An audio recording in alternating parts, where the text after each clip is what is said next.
तुमको शाकाहार का प्रचार करना है, क्योंकि शाकाहार, जहाँ शाकाहार होता है वहाँ दया होती है, और जहाँ दया होती है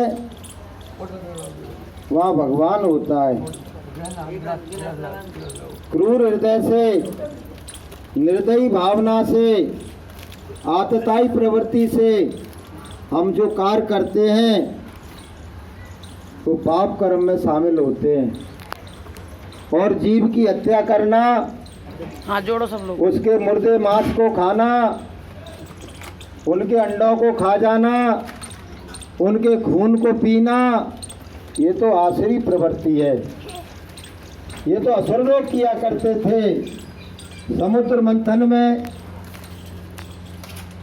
शराब निकली थी और अमृत निकला था।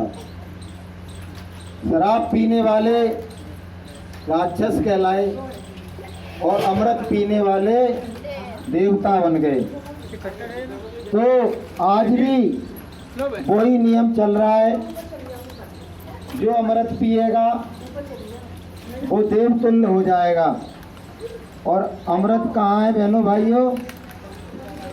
गुरु के वचनों में अमृत है, सत्संग में अमृत बरसता है, भगवान की कथा में अमृत बरसता है। और जब हम साधना करते हैं तो दोनों आंखों के बीच में अमृत बरसता है कि सुधा वृष्टि भई दो दल माही और जिए बालू कपी निश्चर नाई। तो दोनों आंखों के बीच में अमृत बरस रहा है और गुरु के वचनों में अमृत बरस रहा है। तो क्या कहा गया है?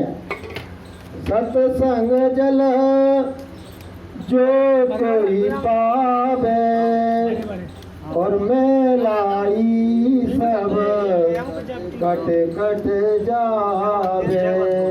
जो भी सत्संग वचनों को, गुरु के वचनों को सुनता है, उसके मन की मैलाई और मन के विकार उसके दूर हो जाते हैं।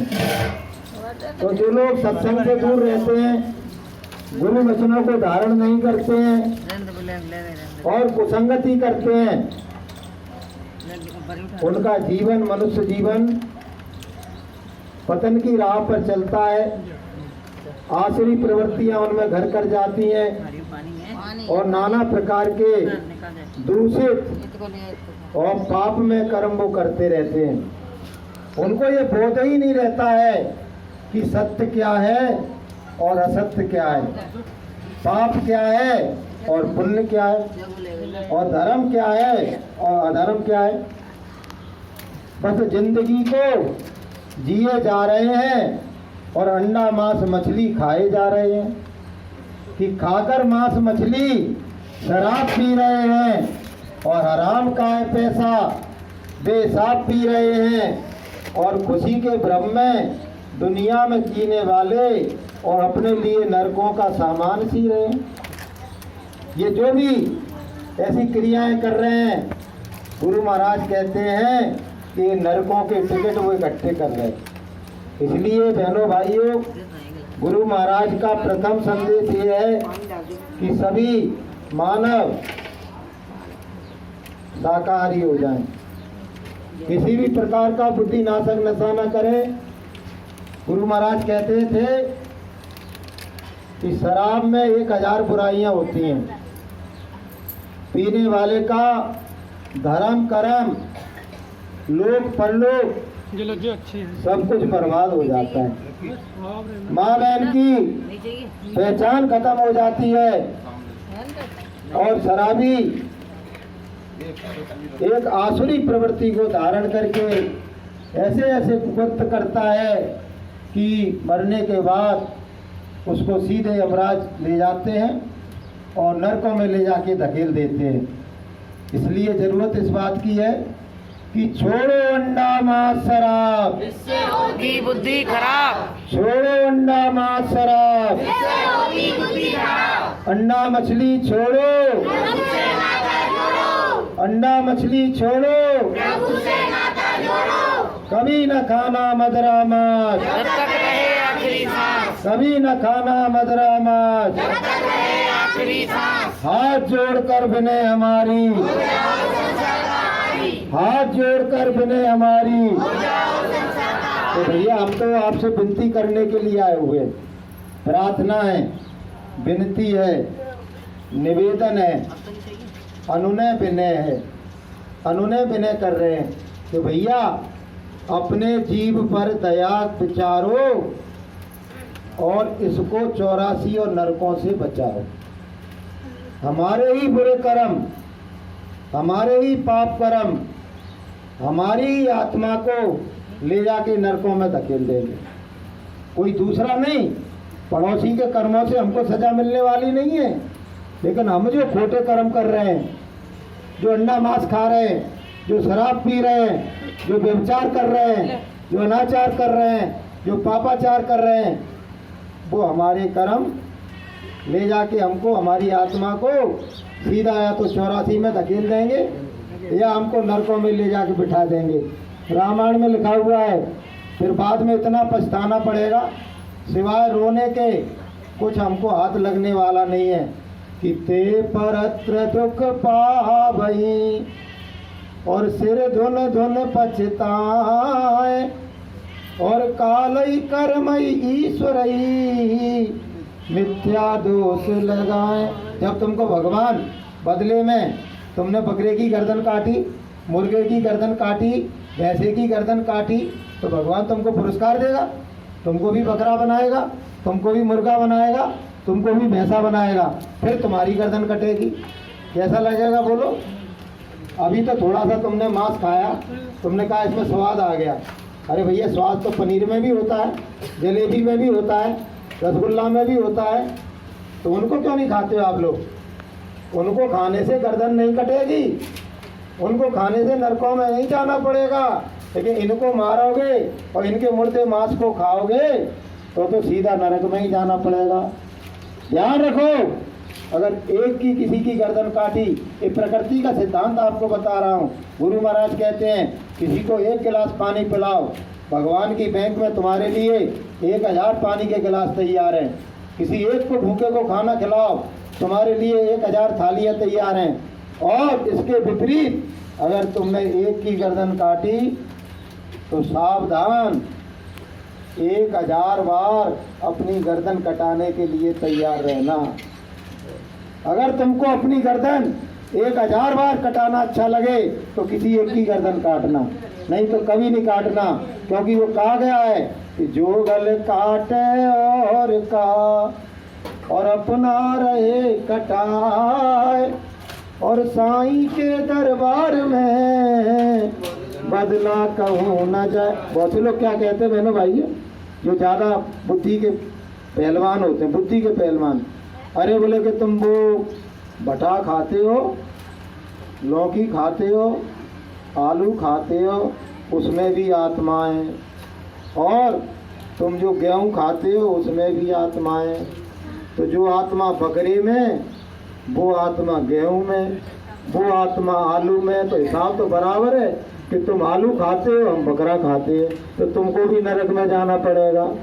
अरे मूर्खो, संतों की शरण में आओ, तब तुमको सत्य और असत्य का, अज्ञान और ज्ञान का बोध होगा। सुनो जरा ध्यान से, ये प्रकृति 5 तत्वों की बनी हुई है। सारा संसार चित्त जल पावक गगन शरीरा और 5 तत्व मिल बना शरीरा, और 5 तत्व के ही जीव बने। सब कुछ 5 तत्व का है, तो प्रकृति भी 5 तत्व की और जीव भी 5 तत्व के, और सजा का प्रावधान भी 5 तत्वों के आधार पर रखा गया है। कैसे? इसको समझ लो, नहीं कोई तुमको कहेगा, तुम कहोगे हाँ भाई ये बात तो सही कह रहे हो, तुमने भटा खाया, हमने बकरा खाया, तुम भी नरक में जाओगे और हम भी नरक में जाओगे। बहुत से लोग कह सकते हैं इसको। तो सत्संगियों को ये उत्तर देना आना चाहिए।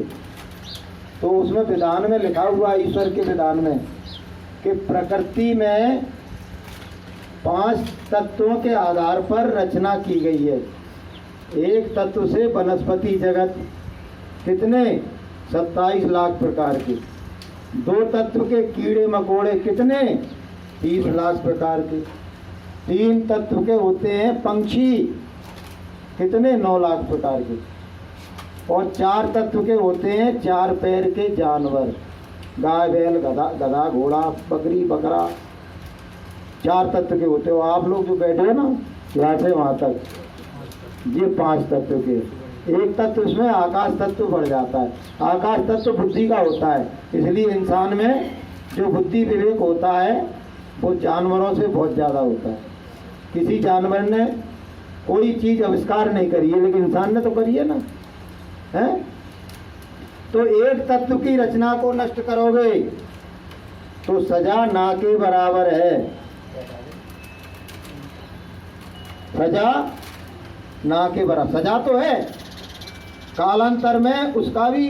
यदि तुमने भगवान का भजन नहीं किया, गुरु की शरण में नहीं आए और अपनी आत्मा को जगाने का और प्रभु मिलन का कार्य नहीं किया तो सजा तो उसकी भी मिलेगी। ये बात सत्य है। एक तत्व की रचना को नष्ट करोगे, लेकिन ना के बराबर है, ना के बराबर सजा है। उसके बाद 2 तत्व की रचना, कीड़े मकोड़े, उनको अकारण चेटा चला जा रहा है, तुमने जानबूझ के उसके लात रख दी, जानबूझ के तुमने उसको मार डाला, तो उसकी तो सजा है, लेकिन उससे थोड़ी ज़्यादा है। उससे बाद 3 तत्व की रचना है।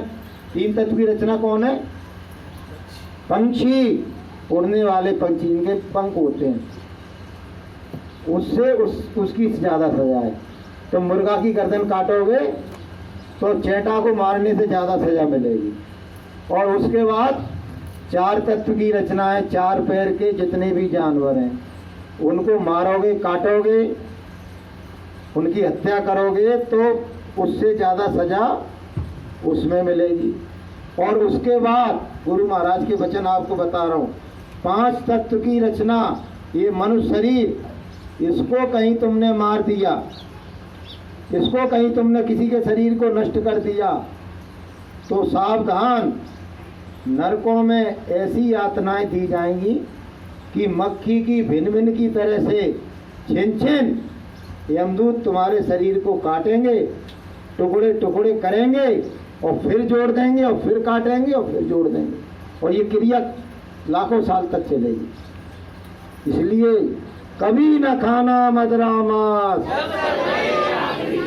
कभी न खाना मदरा मांस, हाथ जोड़कर विनय हमारी। हम तो आपसे विनती कर सकते हैं, क्योंकि हमारे पास गुरु का ज्ञान है, और गुरु का ज्ञान ये कह रहा है कि मांस मछलियाँ खाओगे, बकरा बकरी खाओगे, तो भैया तो सीधी बात है, तुमको यदि नरकों में जा, बहुत लोग कहते हैं नरक है ही नहीं। अरे तुम्हारे कहने से नहीं है, तुम जो भी कह दो वैकुंठ भी नहीं है, तुम जो भी कह दो राम नहीं है, तुम कह दो साकेत लोक नहीं है, तुम कह दो गोलोक नहीं है, तो जो भगवान कहाँ से आते हैं? जो अवतारी शक्तियाँ आती हैं वो कहाँ से आती हैं? वो आती तो ऊपर से है ना, कि राम आए साकेत लोक से, कृष्ण भगवान आए गोलोक से, और जितनी अवतारी शक्तियाँ आई वो भी ऊपर से आई। तो जो वहाँ स्वर्ग हैं, जो वहाँ वैकुंठ हैं, जो वहाँ तमाम लोग हैं, तो सजा के लिए नरक भी है, और सजा के लिए 84 लाख योनियाँ तो तुम्हारे सामने ही। मान लो तुम नरक को हटा दो कि नरक नहीं है, लेकिन बकरा की गर्दन तो तुम्हारे सामने कट रही है ना, मुर्गे की गर्दन तो तुम्हारे सामने काटी जा रही है, गाय तो क्या कहते हैं भूखी तुम्हारे सामने घूम रही है, हैं? तो 84 में क्या कम कष्ट है? 84 में इतने कष्ट हैं कि उनका बयान नहीं कर सकते। बेचारी बरसात आती तो भय चले जाते, मर गए साहब, ठंडा आई तो मर गए, गर्मी आई तो उसमें झुलस रहे हैं।